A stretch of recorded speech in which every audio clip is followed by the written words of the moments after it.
Bapa, Putra, dan Roh Kudus. Amin. Allah yang penuh kasih, bantu kami untuk merasakan dan mengalami cinta-Mu, sekecil apapun, supaya kami tahu bahwa cinta-Mu itu akan mengubah kami, akan membuat kami juga semakin mencintai orang lain. Terpujilah nama-Mu kini dan sepanjang segala masa. Saudara, hari ini Injil mengajak kita supaya kita diingatkan bahwa perintah cinta kasih adalah keharusan. Bahkan menjadi syarat kita untuk masuk surga. Tidak ada cara lain. Karena Allah adalah cinta, maka kita harus menghayati perintah cinta kasih itu. Ya. Sekali lagi, ini perintah utama dan terutama. Dan bahkan syarat untuk masuk ke dalam kerajaan surga. Nah, para saudara, saya mau membahas cinta itu dalam perspektif yang lain. Perspektif kegagalan kita untuk mencintai. Kita tahu bahwa perintah ini adalah perintah utama, tapi banyak kali kita gagal. Terutama ketika kita harus mencintai orang yang tidak sepaham dengan kita. Ya, orang yang tidak cocok dengan kita. Dan itulah. Nah, mengapa kita gagal mencintai? Kemungkinan besar adalah bahwa kita kurang atau bahkan tidak merasakan Tuhan itu mencintai aku, mencintai Anda, apa adanya. Dan Tuhan telah melakukan yang terbaik dalam hidup kita masing-masing.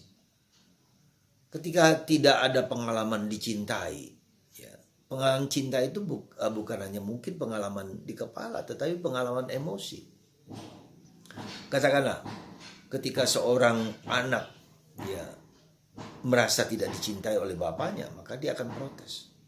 Dia akan menjadi liar, ya. Dia akan menjadi tidak merasa, meskipun bapaknya terus-menerus memberi uang kepada dia, memberi fasilitas, memberi apa saja kepada anak itu. Tapi ketika dia tidak merasakan bahwa bapak sungguh mengasihi dia, maka harus ada pelukan. Misalnya, bapak tidak pernah memeluk anak atau ibu tidak memeluk anak, atau bapak juga tidak memberikan sesuatu hadiah pada hari ulang tahunnya, atau sesuatu ungkapan apresiasi, I love you, aku cinta kamu. Cinta itu bukan sesuatu yang abstrak, tetapi sesuatu yang konkret, di mana saya mengatakan I love you, aku sayang kamu. Ini barang hadiah yang kau sukai, dan aku memeluk, merangkul. Jadi kita tidak bisa, dan kita seringkali mengatakan aku sudah memberikan barang, memberikan uang, memberikan fasilitas kepada dia, tapi dia tidak merasa dicintai. Karena itu betapa besar, betapa berharganya pengalaman dicintai oleh Allah. Apakah Anda mengalami? Apakah kita mengalami? Tuhan mencintai, mengasihi aku, memberikan segala-galanya padaku. Ya. Saya masih ingat suatu pengalaman yang mengubah hidup saya. Ketika saya berada di Manila, ya, ketika itu ada peristiwa Paskah, gitu kan, acara Paskah bersama umat, ya, lingkungan dan semua begitu baik. Ya. Tapi ketika satu acara selesai, seseorang konfrater saya yang semacam tidak peduli dengan saya, padahal Paskah itu di Filipina sangat luar biasa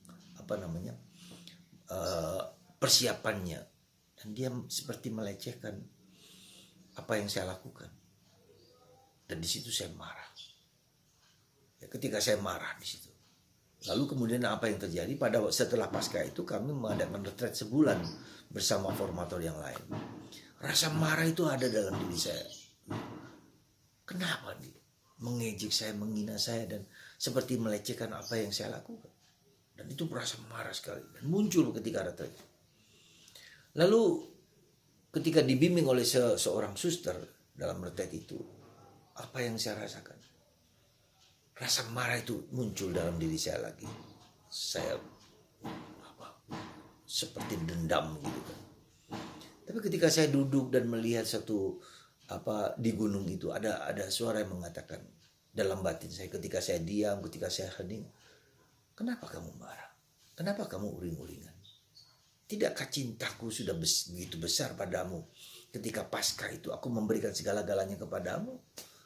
Hanya soal begitu saja engkau marah. Aku ditegur oleh Tuhan. Saya kaget dan saya terperangkap. Oh iya ya, Paskah itu Tuhan memberikan segala-galanya bagiku.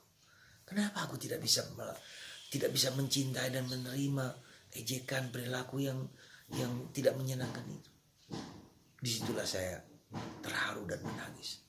Maafkan aku Tuhan.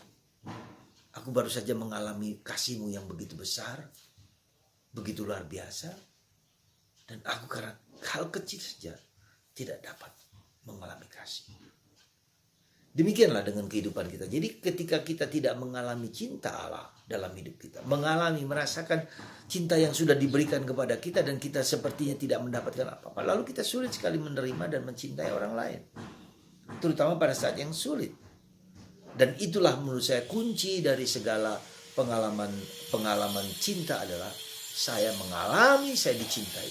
Saya merasakan saya dicintai. Saya merasa diriku ini adalah cinta Tuhan kepadaku. Ya, maka mari saudaraku terkasih, bagaimana kita bisa mengalami cinta Tuhan? Lihatlah, kita duduk diam, kita duduk hening sebentar. Apa yang kita alami mulai dari pagi dan seterusnya, ya. Perbuatan baik kita hari ini, ya, anak Anda, istri Anda, suami Anda yang penuh cinta kasih, perlu pelayanan, si ibu yang memasak pagi-pagi, ya, untuk kita dan anak-anak kita, itu bentuk cinta Tuhan yang sederhana, yang kecil-kecil. Ya, kita bisa tertawa, kita bisa tersenyum, kita bisa gembira, itu adalah kita bersyukur segala kebaikan kemurahan hati Allah, ya, lewat orang tua kita, lewat teman-teman kita. Jadi saudaraku terkasih, jadi cinta itu sekali lagi harus mencakup beberapa hal penting. Ada sentuhan, ada sentuhan, ada penghargaan, apresiasi, ada benda-benda, ya. Nah, kalau ketiga ini saja, ya, sudah kita berikan kepada anak kita, saya yakin, katakan kepada anak Anda setiap pagi, I love you. Ya, kamu lalu dicium, dipeluk, dirangkul, lalu diberikan hadiah, ya. Apa saja bentuknya pada saat-saat tertentu. Ya, jadi saudaraku, coba ingat ketiga hal itu bentuk cinta. Apakah Anda sudah mengatakan cinta kepada orang yang dekat? Ya. Apakah itu semua? Nah, itu yang pertama. Yang kedua, bagaimana kita dapat mengalami cinta Allah? Cobalah setiap malam sebelum tidur, ya, kita duduk diam, kita duduk hening, kita lihat perbuatan-perbuatan baik apa yang sudah saya lakukan hari ini. Ya, saya tersenyum, saya gembira, meskipun saya dihina, diejek. Saya bersuka cita karena anak saya berhasil mendapat nilai yang baik. Ya, itu semua bentuk kasih. Saya bahagia karena suami memberikan hadiah di ulang tahun saya, seperti itu.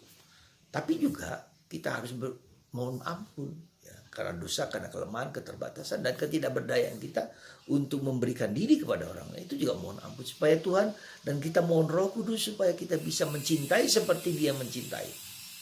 Semoga, ya saudaraku terkasih, kita mohon rahmat sekali lagi. Tuhan, aku mohon rahmat supaya cintaku kepadamu dan kepada sesama sekuat, sehebat Engkau mencintai aku. Semoga Anda dan saya mengalami cinta Tuhan. Dan aku bisa memberikan cinta kepada orang lain.